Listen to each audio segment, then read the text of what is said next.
Welcome to Two Beards Podcast. We are drinking some darker beer today. We're diverse. Totally. Like dark stuff, light stuff, Medium stuff. red stuff, Orange stuff. We do it all. green beer. Nah. St. Patty's Day coming up. Yeah, I think I've had green beer once. I was like, not good. That is bad beer. I don't think I have, and I don't think I will. Yeah, probably a good idea. So, but anyways, why don't you tell the peeps the name of what we're drinking today? The Underground Mountain Brown Ale. Oh, Yes, it's an Imperial Brown Ale, brewed and aged in some bourbon barrels and coffee and yeah, Sumatra coffee, caramel or something or other. I don't know. Oh, I had a nice swirl going on here. It was a real fun pour. It kind of ended once you, but yeah. Well, yeah, but like as I tilted it was like the whole time I was like, dang, this is nice. So, woo, that smells sweet. We might be drinking straight brown sugar right now. That's kind of what I'm highly possible getting a whiff of right now. We're also going to get all the feels after like 3 sips. So, this one's 11.9%. So that's up there. 30 IBUs. So it's pretty sweet. a little sweet. So I don't know. I'm excited for it though because it sounds interesting.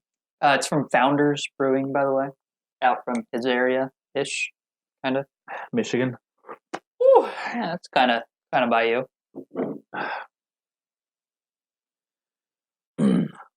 There's the flavor.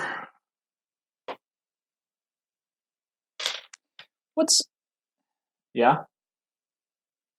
Underground Mountain? So I was curious about that too.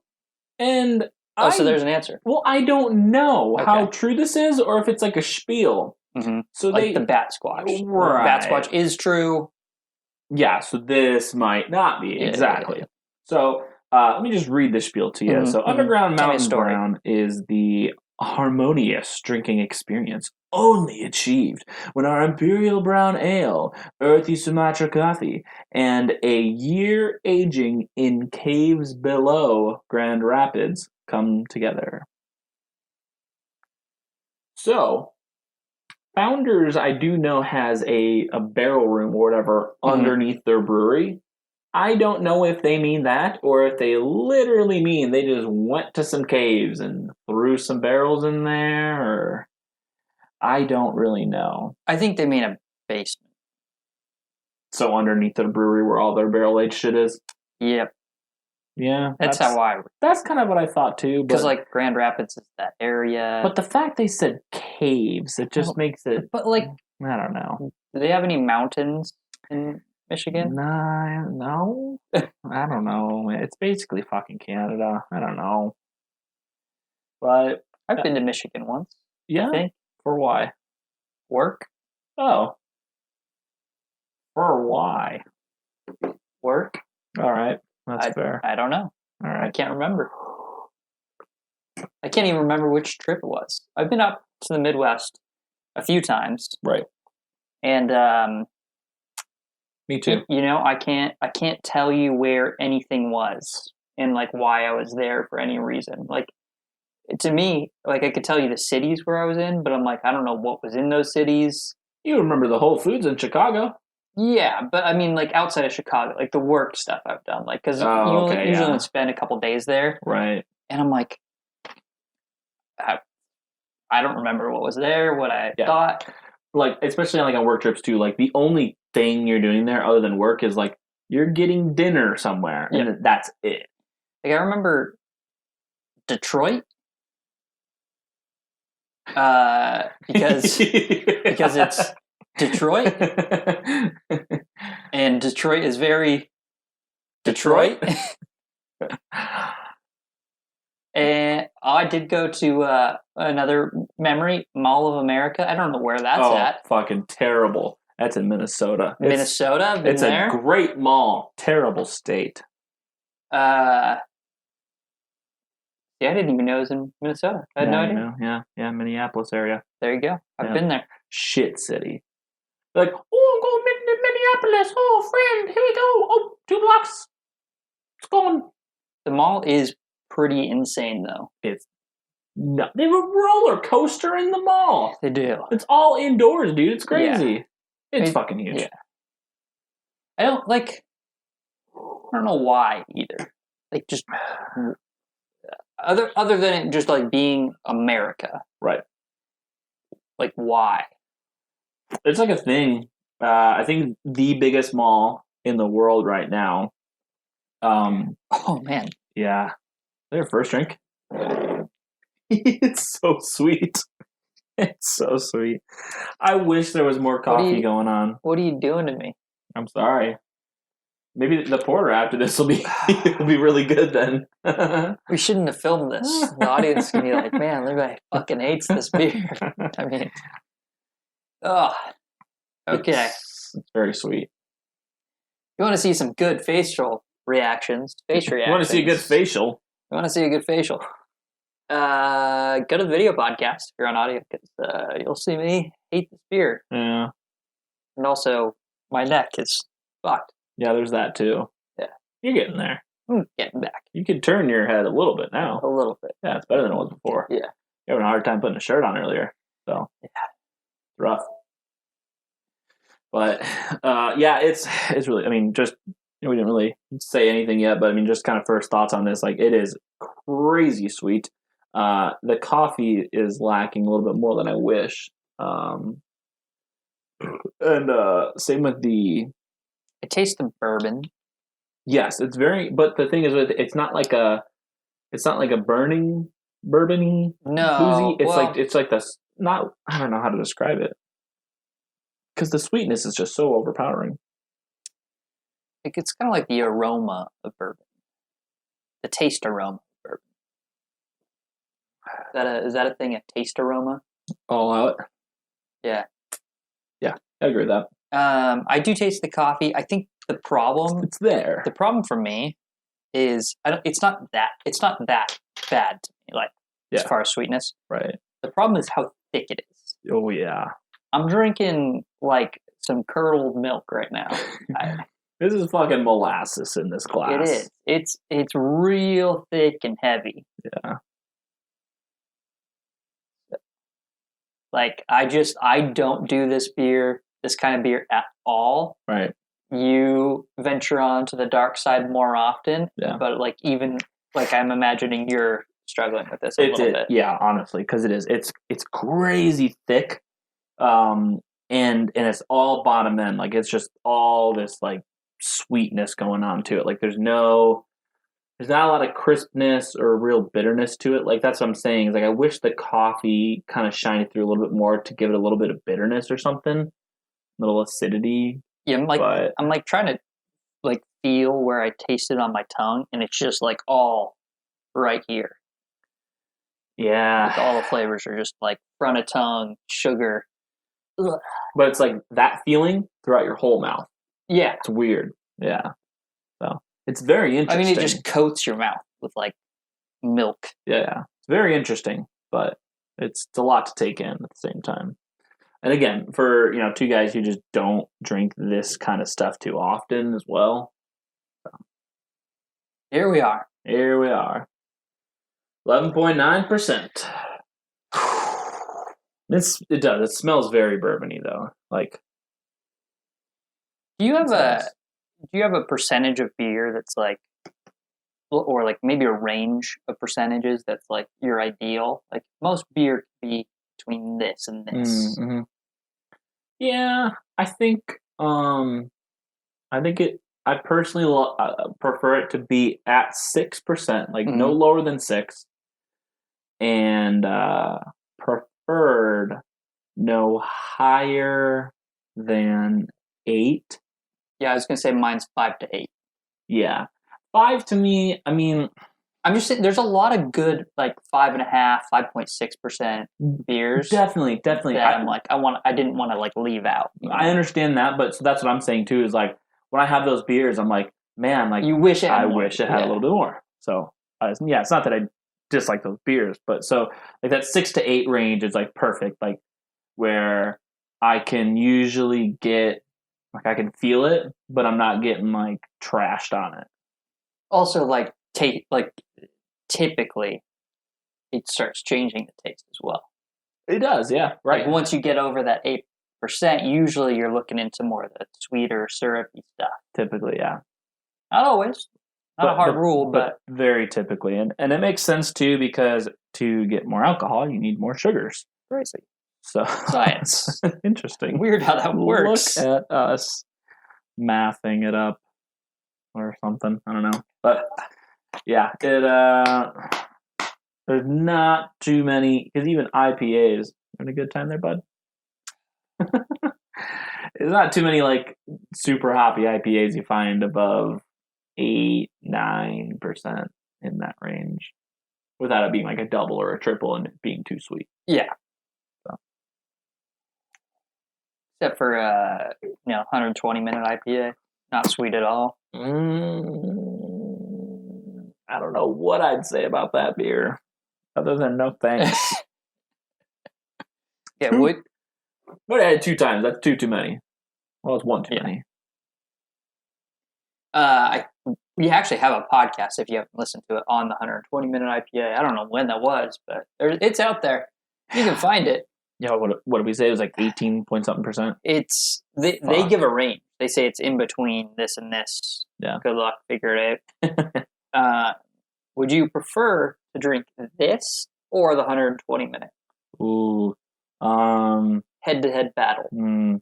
I think this, personally, I think this has a little bit more flavor going on, and I feel like I know what your answer is going to be. So I think this has a little bit more flavor going on, and there was something about the 120 that, like, it just sat like a real thick, like, double IPA that I did not like. Yeah. I mean, it's not. I mean, is it even like a double IPA? It's got to be. I don't know. I don't even know how you. I don't know. Didn't we look this up and it was still like really ambiguous? I think it said ale. I think it said ale or something like that. Yeah. I just mean, like, isn't it ambiguous how you even go from IPA to double IPA to triple IPA? They're kind of just like. Yeah. Figure it out. Yeah. No, we called it a double IPA. Right. That's honestly what I think that's what it was, is that we looked into it and like all it was like, it's more bitter, more intense. Like there's more hops used. Yeah, there's more hops. There's more malts. It's typically more alcoholic, and it's like, okay, but like what? Just say more. Give me a number. Yeah, give me a number. Like I'm not really getting anything from that. Yeah. So I don't know. Very interesting though. You would think in an industry that is so specific with everything, like given their temperatures and like their volumes of things and weights, that like they would have specific parameters on like where do you draw the line from single to double or from pale ale to IPA and things like that. But it's actually one of the reasons why I like the beer industry, because there's like this specificity to like brewing and stuff, but then there's also this attitude of just like whatever. Yeah, it's like a nice balance, as you would say. No, I agree. I think it's really cool as well. Like from our perspectives, where we're pretty creative people, and so that's like something that is very fun for us, but also gets taken very seriously. And so that fits into that as well, where it's these people's jobs and they take it very seriously and they do their best to make good beer, but then that it definitely overlaps into like we just want to fucking have fun and drink good beer at the same time. So yeah, it's a very unique culture that you don't find everywhere. I like it. So I think I know your answer, but what would you rather drink? I don't know. I'm like, really? I'm up like top of my head. I'm like 120-minute IPA. Mm-hmm. That's what I'd say for you. But like remembering the experience, like it's just a grueling beer to get through. Like it's. I think that's like what we named the episode. Something about grueling something. Yeah. there's a lot of things I like about it. And that's why, like, top of mind, I'm like 120 minute IPA. A lot of things I dislike about it as well. But, like, you get a quarter through the beer or halfway through the beer, and you're like, I don't need to drink another one or another half of this again for the rest of my life. Mm-hmm. Yeah. Like, I don't need to buy that beer again. No. I won't buy that beer again, probably. No. I might for, like, fun. Like, it's a good beer to, like we, during one of the dinner parties that I had, we pulled out the remaining one That's from right. our podcast. That's right. And, like, we all, like, tasted it. Like, it's good in that context because it's like you get a little sample. That's perfect. Yeah. And, like, you're like, man, this is really fucking sweet, but, like, also pretty tasty. But that's all you eat. Well, that's the thing too, right? Like, when you go to a bar and you get a beer like that, they don't give you a whole fucking pint of that. But here they are selling them in 12-ounce bottles, and I'm like, I can't do this. I don't want to do this. But if I have, like, a little taster, like 2-4 ounces, like, I'm totally good with that. That's all that I need. And so, like, this beer, for example, it is going to be grueling for me. Yeah. But it's not, like, I'm almost halfway through, and I'm like, I can still drink it. Exactly. Whereas that one, you get halfway through, and you're like, fuck. I'm just done. I just don't need to have any more of this. I know it. Yeah. It was too much, man. It was too much. But I appreciate them for making that. Like, it's a cool beer. No, it's a really cool beer. Yeah. And, like, definitely don't regret buying it or drinking it on the podcast or anything like that. It's just, it's very unique. And, if you like it, then I'm sorry because your wallet's about to hurt pretty bad. Very expensive beer as well. Yeah. But, I mean, it's like the 4-pack. What did I say it was? Like $40 for a 4-pack. Yeah, it's about $10. I think for you it was like $11, and for me it was like $9 a bottle. Yeah. Yeah, that was nuts. I think it was $36 when I got it. That makes sense. Yeah, because then it was about 40 for me. So, what do you think? We're only drinking these ones, although it's better than the 120. I'm gonna throw out a crazy idea. Okay. That we didn't. So before the podcast, we were saying, like, okay, what do we do? Do we rate this? Do we talk about it while we drink it, or, like, right away, right off the bat? Like, what do we want to do? Do we talk about the porter? Yeah. I say we say fuck off to the rating systems today, and we just kind of talk about our feelings of both the beers, kind of more in a general sense, and kind of like what we do when we first drink it, when we're like, oh, this is what I'm feeling. Maybe a little more in depth, but then I think you're right. Because honestly, I can't rate this. I was just gonna say I think we'd have a hard time being fair with this. Yep. But I also don't want to shit on it because it is a very interesting, complex beer, and it's very cool. And I love like Founders has a whole barrel aged series, and they're putting like I think they release something like every quarter that's new. I'm excited, like, cool. Because they're also, like, at least maybe it's just because I'm paying attention to Founders now. Maybe they've always done this, but like on Twitter, and they're, like, actively doing campaigns for them, like, experimenting with beers, which is pretty cool. Yeah, no, that's definitely a newer thing that they've seemed to have ventured into, like this whole barrel aged series. I want to say that they've done barrel aged things in the past, but I think the last, like, 2 years, they've really made it like, this is who we are, part of our brand. Yeah, it's like kind of part of our brand. Like, this is something that we do. Like, we release all these very different barrel aged. Like, we had, I gave you the ale that was like aged in rum barrel. Yeah, it was like a mosaic ale aged in rum barrel, and that was delicious. Yeah, that was very interesting. I liked that one more than this one. Me too. I mean, it's just more of our style beer. It's like more hoppy, but at the same time, it was like, I'm drinking rum right now. A little bit. It's very interesting. It was odd because it was kind of hoppy, and then it also had this, like, kind of sweetness aspect from the rum. So it, like, but different from this sweetness. It's weird. Yes, I think it was because it was, like, hoppy, and and that was one of the reasons why I really liked it. It's not something that I was like, oh, I need to get more of this. If you like rum and you like pale ales and stuff, you probably like really love that beer. Yeah. I don't love the sweetness aspect of it, but like drinking it, I was like, man, this is just a really creative beer, and Definitely. I like thoroughly enjoyed because of that experience. Yeah. Yeah, they really do a fantastic job at Founders, and that was I was hoping that while I was living in Illinois, that it was somewhere that I was going to be able to visit, because after looking it up, it was only like a 4-hour drive or something up to Grand Rapids area, a lot closer than I thought it was, and it never happened. But I mean, still maybe someday, because Founders, you're somehow watching this. Do you want us to come visit? Fly us out. We're down. We're down. But yeah, I totally agree. I'm not, the reason why I said let's throw the ratings out the window and stuff, I'm not planning on shitting on this beer. Yeah. Like, I don't love it, but I'm not planning on shitting on it. Right. And, but that's part of the reason why I'm like, there are a lot of things that I like about it, or I could like think about liking. But like, to me, to rate something, like when I'm trying to be objective about like a beer that I just don't personally enjoy, but I can see a lot of the good aspects of it, it's pretty hard to like have an objective rating. Totally, I get that. Yeah. So, what do you think about the beer? Well, run us through some tastes and what you're feeling. Maybe some smells. Yeah.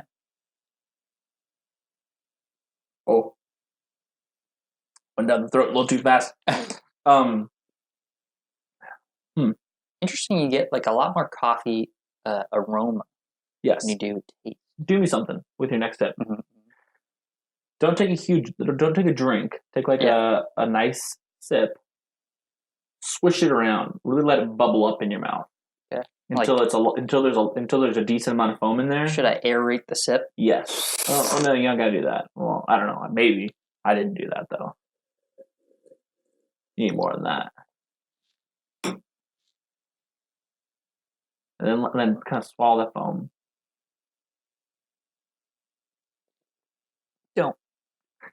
Don't aerate the sip. Actually do, but like, don't. It really pops out the bourbony sweet flavors. Okay. This is so interesting. Don't aerate it. Just take your sip. Yeah. Okay. And then swish it around to get the foam going. Okay. Give me a second, though. Yeah, I understand. So here's what's going to happen, because I'll try and ease your pain a bit. Here. You don't get the bourbon sweetness. You actually end up getting more coffee creaminess when you do that. That's interesting. Because when you aerate it, bourbon. That was weird. That threw me off. Swish it around a little bit, give it a little swirl, you get that cream, like almost like not like coffee, but like coffee creamer. You know what I mean? Yeah. Like you poured too much creamer in your coffee. Yeah, but not flavored. Unless it's a bourbon flavored creamer. Yeah, maybe that's what it is. I don't know, but maybe. like, yeah, that is a very two completely different experiences right there with more or less the same action. Yeah, that's very interesting. But when I did that, where I swished it in my mouth, not aerating the sip, I got a little bit more bitterness than before, actually, too. I'm not saying I'm drinking a fucking Pilsner or Pale, but like it brought it out a little bit more. It has those like coffee, dark chocolatey. Yeah. Yep. I mean, I would maybe not dark chocolate, but I don't know. It's pretty milk chocolatey, honestly.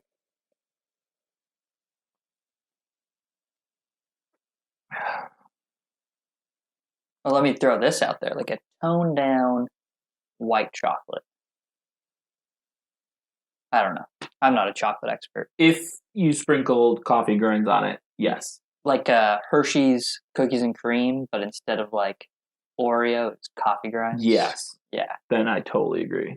Yeah. That's with a side of bourbon. Yeah, you're washing it down with some bourbon. Yep. There's the description of your beer right there. Hershey's cookies and cream. Actually, Hershey's coffee and cream. with a glass of bourbon. Classy. Dude, the cookies and cream Hershey is just a great candy bar. Can I just say, this is a cool picture? It is. Like, you see that? We forgot to take photos. Yeah. I wonder if I could get a decent... Do a phone picture. Portrait mode, dude? I don't know. Get this out of the shot. I don't know how this works either. What's happening? That's the first time you ever said, get the Fast and Furious car out of the shot. That is the first time I've ever said that. You are correct. A little bit of this. Always wanted it. Oh, yeah. Uh-oh. Okay. Yep.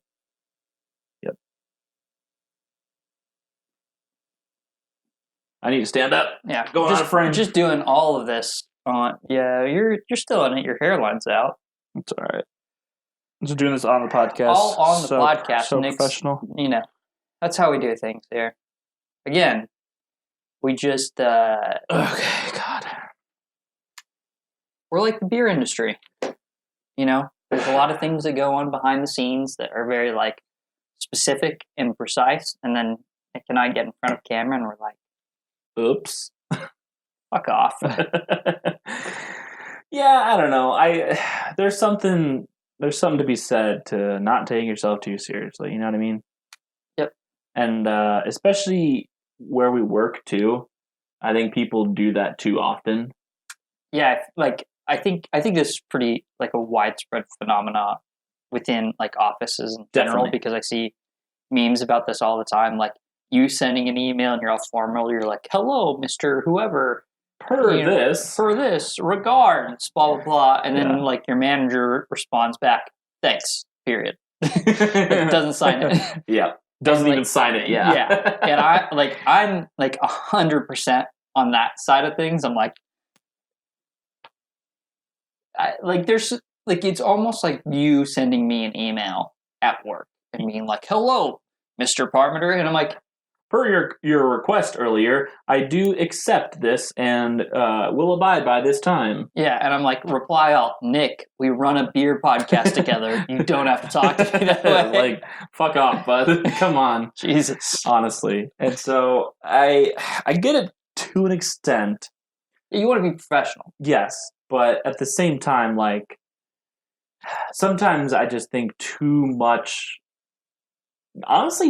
time can be wasted by trying to put like too much thought into this email or this response. Like, how are they gonna? Where like I think of it like if I'm gonna read that, like there's so many things that I'm thinking about when writing this email that if I were to read this email, I wouldn't fucking think about. You would read right past it. Yes, scroll down immediately past the hello, blah, blah, blah. You're like, I'm not gonna read that. No. And then there's also like there's so many customers that we have that are like very like blunt up front and like stuff. And I appreciate that because it's just like very authentic and it's like they're real people. Yeah, exactly. And in turn, like, I mean, you gotta kind of read who you're talking to as well because because if someone is that chill with me, I don't want to keep being like too professional with them. Yeah. Like I want to kind of like meet them on their level. I just feel like you want to be more professional than they are, but like by like 5%. Exactly. Like 5 more percent than the person you're interacting with. Professional. Totally agree. Yeah.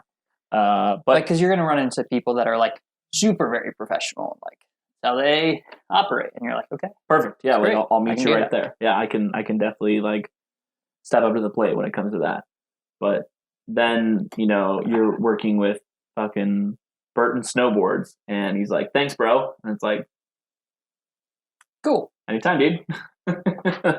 Like what? I'm not gonna be like, "You're welcome, sir." Like that's just it's weird. It's weird. So, any other thoughts before our last sip? Before our last encounter with this beer until we drink the other ones that we have. I don't think so. I mean, just kind of recapping, I guess. Like it's the coffee and the bourbon together. Always a great pair. This has times where it can be nice and creamy. This has times where it almost kind of hits you like, for lack of a better phrase, it hits you like medicine on the back of your tongue. it's almost like its own bitterness. It's not like a hoppy bitterness. Mm-hmm. It's kind of just like its own weird, sweet, I don't know, thing going on. It's very thick, all around, very complex beer. I think if we were into this kind of beer and into this style, we could probably even pick it apart even more than this. Like all different like fruit notes that are also probably going on in here. But more or less, we made it to the end of this beer, and I did enjoy it. It's not my favorite, but it was good. Yeah, I mean, if you like coffee, like caramely, bourbony flavors, vanilla in your beers, highly recommend. Totally. I would definitely pick this up if you're into that kind of beer. Mm-hmm. Personally, not. If you're into the more hoppier, citrusy kind of beers that Nick and I typically are, then maybe pick some up like to try it out. But don't go out of your way. I agree. Yeah. I think it's important too, though. I think it's important to venture out of stuff that you don't typically get. Yeah. Like, I always make it a point to saying, like, I fucking hate fish. I don't like fish. But I always follow that up with, like, I'll try something that I haven't had before. Like, if you bring me a fish that I've not tried before, I'll try it. Or try something prepared a certain way, or like totally. You'd have something that I made, even though you're like, I know I'm not going to like the salmon. Like I'm telling you, I'm probably not going to like this, but I respect you, and I'm open to trying it, and maybe you just so happen to have the perfect recipe. And you respect my cooking, so. Yeah. Oh, yeah. Oh, fuck. Speaking of, that carne asada, though. Baby, was that good. I made like 6 pounds of carne asada last week or something. There's no way. Have you eaten all that yet? No, not yet. Fuck, dude. Eaten a lot of it, but not all of it. Yeah. Speaking of steak, I don't want to diverge because I actually kind of want to just, I don't know, shoot the shit with you on that a little bit more. I do still have those 2 frozen steaks. I actually found out they are chuck steaks. Okay. They're not T-bone. So, yeah. So I'm interested. We can make them. I feel like done. I don't know. You might look at it and be like, those stayed in the fridge too long. Chuck is interesting because it's like very well marbled, but it has like a very, tough texture. Mm-hmm. Often called the poor man's ribeye. So we want to really undercook these bad boys. What you're saying? We'll eat them more on the rare side for sure. Okay. Not undercook. Cook to perfection. Yeah. But we really want these bad boys rare. Well, I mean, I don't think there is such a thing as cooked to perfection. Like a lot of people are like have this like this is the ideal temperature range. And right. I'm very much like more on the what temperature or texture are you trying to pursue? Yeah. What is the steak? What's the quality of the steak? And like all of that is going to factor into, the cooked to perfection kind of thing. But it's just like what you're in the mood for. Well, you were telling me too. We were talking about burgers, how where it's like how hard or like how tough you like tamp it, like how much you pack it makes such a big difference too. And it's like things like that. Like, I mean, obviously you're not packing a steak. But at the same time, like, they are like tenderized or if they're just like cut and that's it. And like, there's a lot also that goes into what the fuck? I don't know. Anyways, goes into steaks as well. So, I mean, like you could get the exact same steak at like 5 different places and allegedly it should all be like, if it's the same grade or whatever the fuck they go by, they should be about the same. Yeah, I mean, but they'll be totally different. They will be. Even like me and my dad were talking about this the other week. Like even grading, probably the past 6 months to a year of beef in the U.S., we've seen differences in marbling. Like standards have been changing, and so I don't know. It's an interesting thing that like a lot of people don't really think about because they, I mean, the majority of people just don't eat that much steak. Right. First of all, that's true. And then like the people who do eat steak don't really think about it as much. They're probably just going to the store and picking up whatever. But when you eat a lot of steak and you like are about the like little refining things, specificities, if you will, like in beer, then it's like those kind of things make the difference to you. So definitely, like one of the things we'll probably do with Chuck is cook it sous vide. That way we can cook it for like 4 hours and loosen up the texture, the fibers of the beef. Okay. And just do it that way. Well, lay that out for me, like what that looks like. So I don't understand. So sous vide is basically cooking it in a water bath that's set to a precise temperature, and you'll get the meat up to that temperature, and like it'll sit at that temperature. Right. So you like season the steak, vacuum seal it, put it in the water bath with a sous vide cooker, and we'll probably do more on the rare side, so maybe like 120 degrees or something, or I think technically you have to go above. I think you have to go like 127.5, or there's some science behind like holding meat at a certain temperature for X amount of time is unsafe. But whatever it is, we'll do that for like 4 to 6 hours. Because the longer the steak sits at a temperature, for the record, it is 4 hours. If it's, I forget the high temperature. But there's some temperature range. It's above 40 degrees and below like 130 or something like that for 4 hours. Yeah, there's like danger of. I mean, it probably like doesn't matter because you're gonna sear the shit out of it anyways. That and like it's sealed. I mean, there's just like a lot of variables, and like but it's even relatively safe. And yes, I agree with you. But even vacuum sealed, like if you left it in there for 24 hours, like you're gonna have bacteria in there. Yeah, no, I agree. I'm just saying, like, I mean, you're like when we're talking like a matter of like a couple degrees and an hour, it's not gonna make a difference. That's what like. Yes. Well, and I think like even a lot of our guidelines are a little tight on the restriction. Probably. Like, I mean, like our guidelines would say, don't eat things cooked with eggs. Like that's why all like menus in the U.S. have like eating raw or undercooked eggs. Have this health, and then don't eat beef tartare. Right. I eat raw beef quite a bit. Like, I think. Be safe with your food, but Also, fuck that. Also, I'll take the risk. So that's how I feel about Chipotle. Fair enough. Thank you. I'll take that. But either way, we'll cook the steak at a safe temperature, but for a long enough period of time where it starts to kind of break down those muscle fibers, make it a little more tender. Yeah. And yeah, I like it. r/sous vide. Good place to learn some shit. Very interesting. Which is Reddit, by the way. Reddit.com/r/sous vide in this case, but right. Whatever. There's a lot you of feel forums. It's a great place. r/steak. It's a great place for a lot of idiots to have a lot of great ideas. Reddit's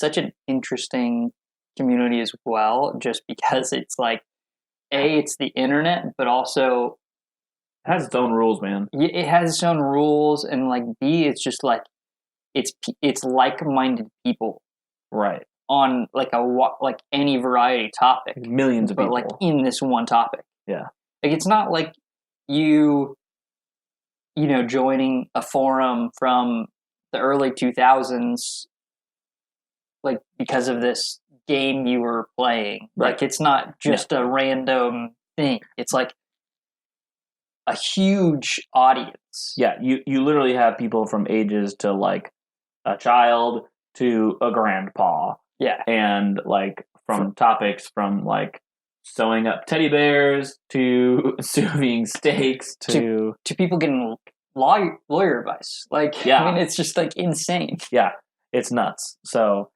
but like you said too, there's like such a specific culture to it as well that it just kind of everyone has just agreed on. It's very interesting. Good stuff. Check out Reddit if you haven't. If you haven't. I also find like the amount of people who don't go on Reddit. I was just thinking that often. Like it surprised. Like I asked someone me. Like the other week, I was like, "Do you go on Reddit often?" Because I was like bringing up something specific, and they're like, "No, not really ever." And I'm like, "Strange." I had someone who's never heard of it. That's crazy. Yeah, that was insane to me. I was like, "You never like," and so I'm just like, "Do you like dogs?" Fucking love dogs. I'm like, r/dogs. r/dogs. r/all. You have 500,000 subreddits to now choose from, and like different like original content to browse now for your own personal pleasure. Like, yeah, it's interesting. I used to browse there very often. I loved it, and then I kind of fell off around college, and it probably just was due to busyness, like between school schedule and then just hanging out with people. Yeah. And then now that I work in an office job, sitting at a computer all day, I'm like, hello, old friend. I think it's also like interesting, like how your Reddit interests change over time, right? Like, because Reddit for me was like, used to be all about video games. And like, I mean, it still is a lot about video games now, but also it's like steak and like, you know, various communities, photography. Yeah. Whatever. Yeah, there's like, I have like different agendas for why I follow each subreddit. Like I'll follow r/longboarding because I enjoy seeing that content. I enjoy learning about like new stuff in that industry. Just kind of keep like staying in the know with all this stuff. And then I'll be on, you know, high quality gifts just for the lulz. Like, just for entertainment. Yeah, it's just fucking hilarious shit. Also, but even more specific than that, like it's hilarious and it's like really well done media.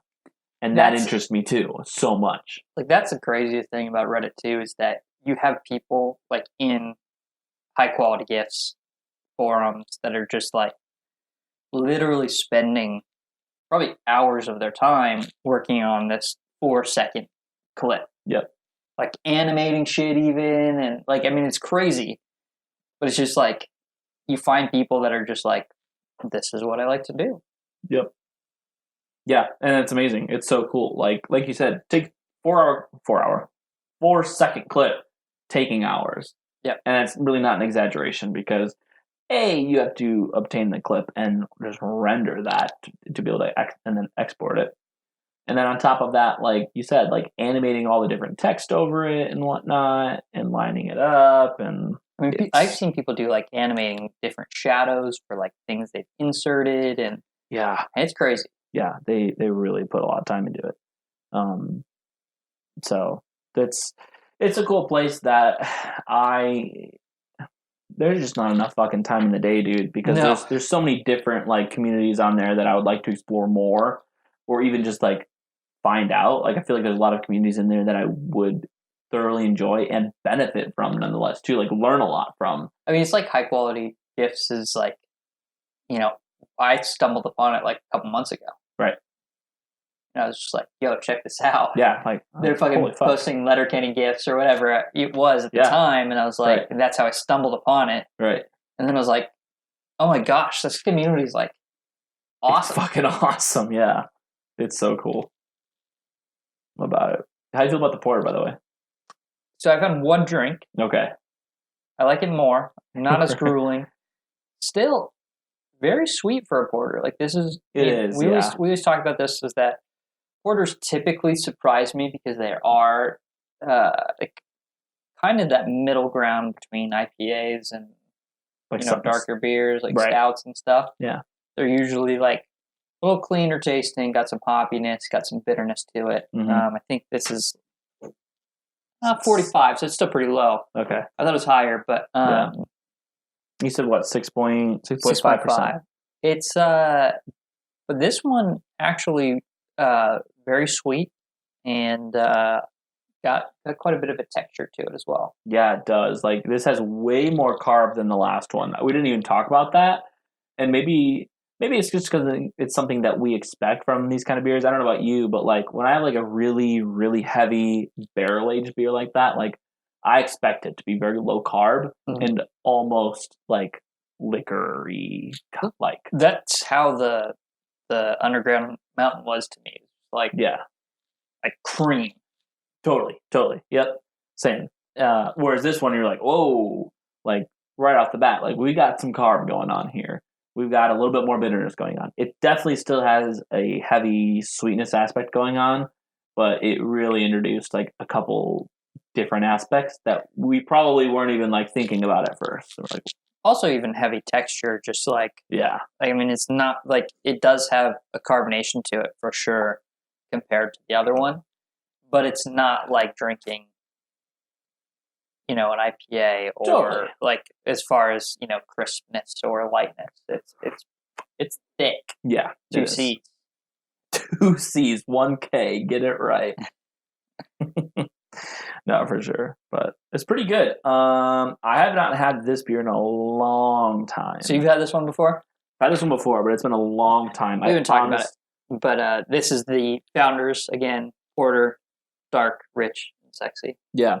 Not to cut you off. But. No, for sure. It was only bottled a month ago, so pretty fresh comparatively to a lot of fucking hell. This son of a bitch is still here. Fruit fly. Jesus. Yeah.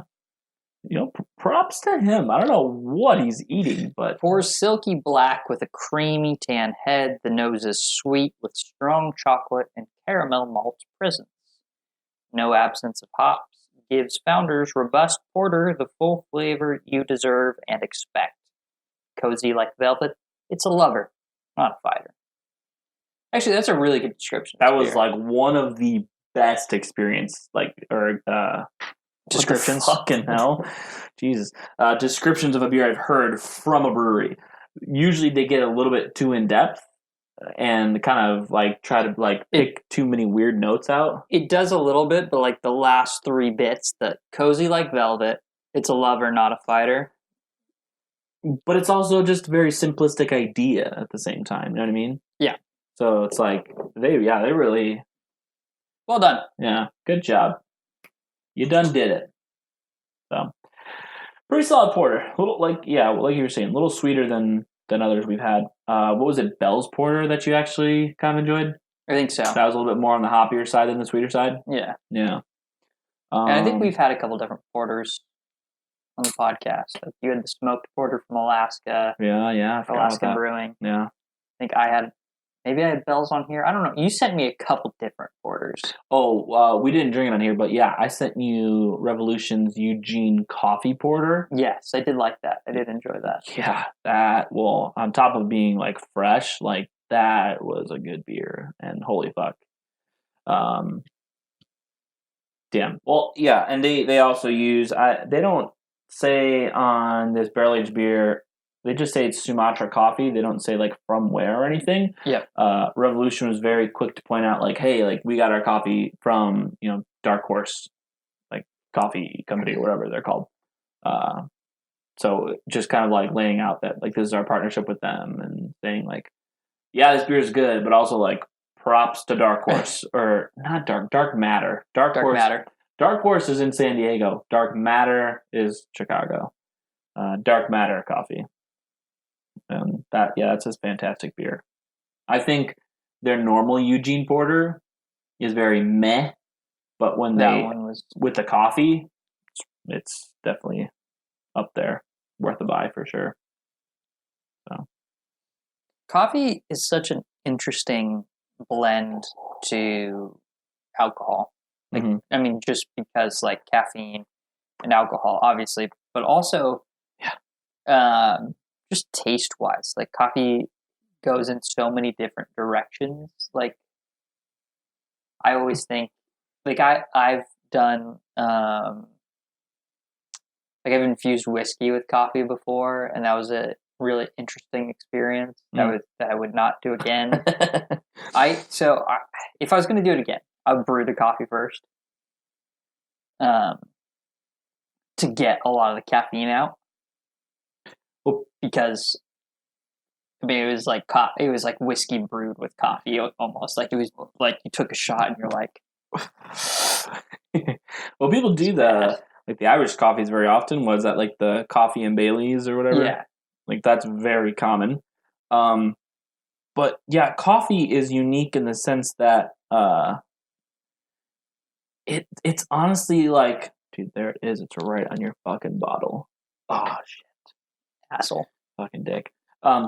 It honestly just seems to complement, for the most part, minus your whiskey, your bourbon experience.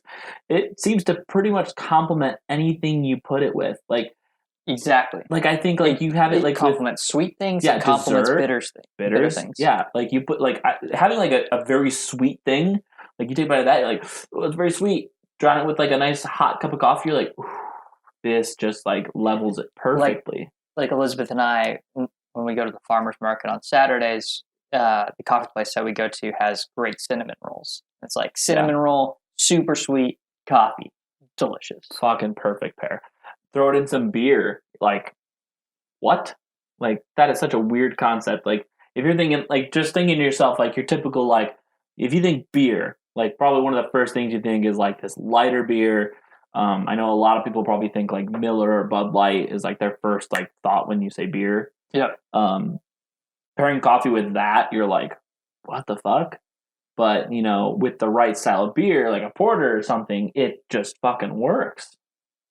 Well, even like when I was in New Zealand and Australia, because everywhere has good coffee. Like they all know how to make espresso, which is like a crazy experience. Like any place you go to knows how to make a good, like a proper espresso compared to like here where it's like That's nice. You basically need to go to Starbucks and they don't know how to make a proper espresso. Yeah. But like every restaurant we'd go to has an espresso machine. So like a lot of times I would get like an espresso and a scotch.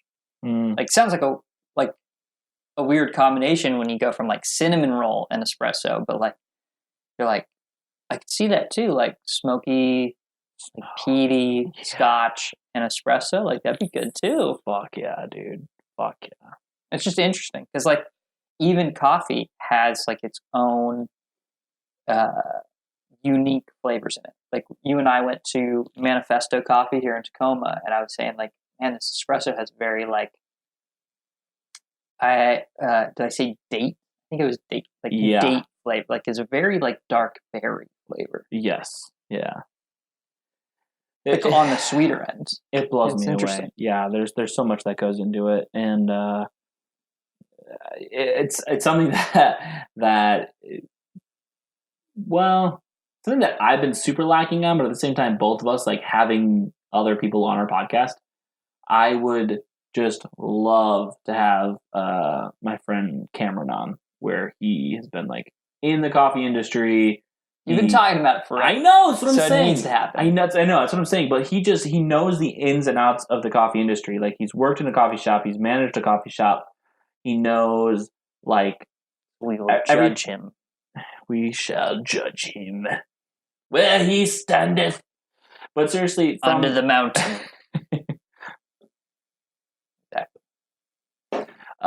Everything from like it just makes me think of Lord of the Rings. It honestly does. It just makes me think like of Gimli. Fucking Smeagol was down there brewing this shit. Yeah.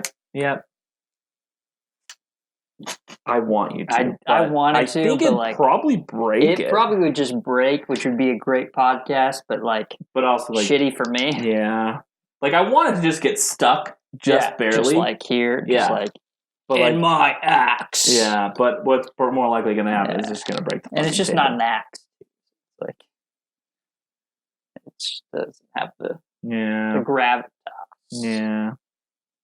But it's fucking cool. Cool. And God, if I wouldn't say that I love the stain on the wood. I just love like the wood, the matte black, to the silver blade. It's all just, of it. It's just great. Well done. Bare Bones, check them out. Doesn't sponsor our podcast, but if you'd like to, please also do that. But yeah, man, Cameron, everything down from like pouring a great shot of espresso to like whipping up a fantastic cappuccino to managing a store he's been to like I don't remember what country it was, but like has been to farms in Latin America.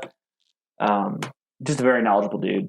And so if you'd like to hear more about coffee, let us know, and then we'll annoy Cameron until he comes on our podcast. Well, I won't, but Nick will. Yeah, they'll probably take hey, want to do this? He'll go, yeah. Okay, bye. Bye? I don't know. I guess, right? Where are we at? Well, I was saying, okay, bye to him. Oh, okay. Not to us. I thought you were saying to us. I'm like, we got some beer left. I mean, can do. Like, we're at an hour almost. Not really, like 10 minutes away. I don't know. It's a good length.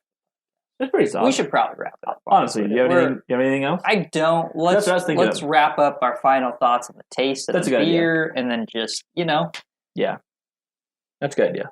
Half day for the class. But not really. Normal day for the class. I'm sorry. I have nothing to say about this. They said it all. They really did. I enjoy this. The longer the longer I wait after drinking the Underground Mountain, the more flavor I'm getting from this, because my taste buds are kind of calming down and getting over all the sweetness and kind of getting used to the more bitterness. Mm-hmm. So I'm tasting a little bit more and I'm liking it a little bit more, because my first sip of this I was like, there's something in there that's a little spunk, but it was just the transition between the two. You had spunk in your mouth, dude? I don't know, man. All I know is it was a little weird. And but again, now after I spent some time, I'm like, no, I thoroughly enjoy this. So I could not agree more with them saying, like, very creamy head, but very robust body. There's definitely like some strong notes of chocolate and like some burnt caramel going on. It has like this hoppy bite to it, but at the same time, like, I would say it's more on the sweeter side than hoppier side for a porter. But all around, good beer. I actually don't have a lot to say. Okay. I think it's actually quite bland. I'm going to disagree with you on... Well, I agree with everything you said. And it may be because we're coming from the Underground Mountain. Probably. Which is a very, like, complex, creative beer. Yeah. This, I kind of just feel like it's a niche beer that's like... It's weird because it's like a niche beer, but it's like middle of the road. I don't understand that. I know, it doesn't make any sense. The analogy I was going for doesn't make any sense. But here's what I mean by it. Okay. It is trying to be this combination of, like, we're hoppy, so maybe the IPA lovers will like us, but we're also, like, thick and creamy, so, like, maybe the stout lovers will like us. But it ends up just kind of being this bland experience that no one really loves, so it ends up being this, like, niche, like, just... Porter! Yeah, it ends up just being, like, if you like this specific porter, you like this specific porter. And I'm trying to think of a good IPA example of this. I'm almost, like, leaning towards, like, some of our, like, our here's IPAs that you, like, introductory IPAs. Like, I'm thinking, Red Hook Long Hammer. I'm thinking Sam Adams Rebel. Thinking Sierra Nevada Pale Ale. Sierra Nevada Pale Ale is actually really good because it's a pale ale. I feel like on IPA standard, I think it's pretty bland. Right. But pretty good, but still, I mean, I like all three of those, honestly. Yeah. But they're just very, like, I'm not super pronounced in any one thing. I'm not trying to definitely make this whole thing. And yeah. That's what I think of this beer too. It's not bad. Yeah, but it's just like it's kind of one of those, like, middle of the road staple beers. But I get what you mean, where you're like, they're going both directions, so it ends up becoming this, like, niche thing that, like, isn't typical, but at the same time it's still pretty middle of the road. Like, if you like stouts, you're not going to love this beer. You like IPAs, you're not going to love this beer. But if you're maybe obsessed with porters, like, that's all you drink is porters, which is a pretty, narrow brand of person. Maybe Maybe. I don't know. I don't know enough porter lovers. Like, there's not a lot. Like, do you know anyone who's like just obsessed with porters? I don't. I know. Okay, so hear me out. So you have me, who is a very wide span of likings of different styles of beers. Okay, I am more partial towards the crisper, hoppier, bitter side, like pale ales and IPAs. However, I still can enjoy a porter or a brown ale or even a stout on occasions. I have a friend in California who is very much like me, but is just the opposite end, where he's less likely to enjoy the super hoppy beers, but like enjoys those stouts and porters a little bit more. So for him, I think he would like this beer more than me. But I think someone like that would have the same critique of this beer. But I was going to say, but I think the point still stands that this is just a very middle of the road beer. So here's something I think of. So two beers that I think of in this instance: Sierra Nevada's Pale Ale, New Belgium's Fat Tire. Okay. I think these three beers make up like a trio of like very middle of the road. Like, they're good staple beers, but like they aren't like, they don't blow you out of the water in any aspect. What style of beer is Fat Tire? It's an amber. It's an amber. That's what I was thinking. Yeah.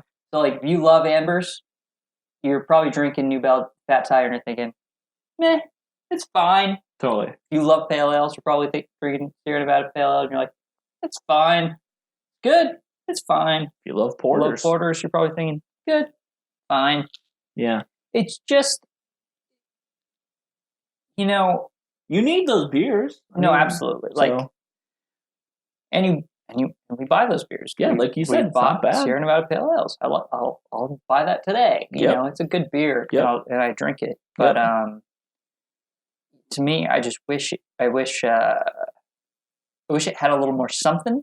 Totally, a little more something on either side. Get a little hoppier. Get a little more. Mix up the flavor or whatever. But I think that's why breweries do their special series like the Underground Mountain, is because they can take a similar style or flavor as their porter and say, hey, we're going to mix it up a little bit. We're going to go a little bit edgier on this. Yeah. So yeah. But I'm not shitting on it. Totally. I just like we said, like I just have a critique of it, and it's pretty bland to me. I'm not like, this beer. Didn't love. I'm probably not going to drink another one ever. But there were a lot of nuances that I really liked about it, and thought they were cool. Even the ones that you didn't like, you can appreciate. You're like, dang, that's kind of a cool part of this beer. Yeah, I don't love it, but that's neat that they did that. This one, I'm not finding a lot that I'm appreciating about. Like, there's things that I like about it, things I dislike about it, but it's not really right down the middle. It's not really putting me anywhere. It's not. Yeah, I'm not getting anywhere with it. So I feel that. Here we are. And here we're going to be next because we're leaving. Pretty much, yeah. But let us know, like, if you want to hear more about coffee stuff, if you want to hear more about a specific beer style, like, let us know. One of the things we haven't done is lighter. Well, we have done light beer, but like... Well, we've done LITE beer. We haven't done, like, a Pilsner or Nick's favorite, like a wheat beer. Yeah, wheat beers. Fucking hell. If you want to see Nick's struggle with facial expressions like I did on this podcast, we'll do a wheat beer. Yeah, dude. Oh, man. Like, or any Belgian beer. Any Belgian beer. Give me that, and I'll look like Levi did. God damn. I just, yeah. But yeah, follow us on YouTube. We'll, we're still doing video content slowly but surely, and we're planning on adding more stuff to that. Totally. Okay, that's it. See ya.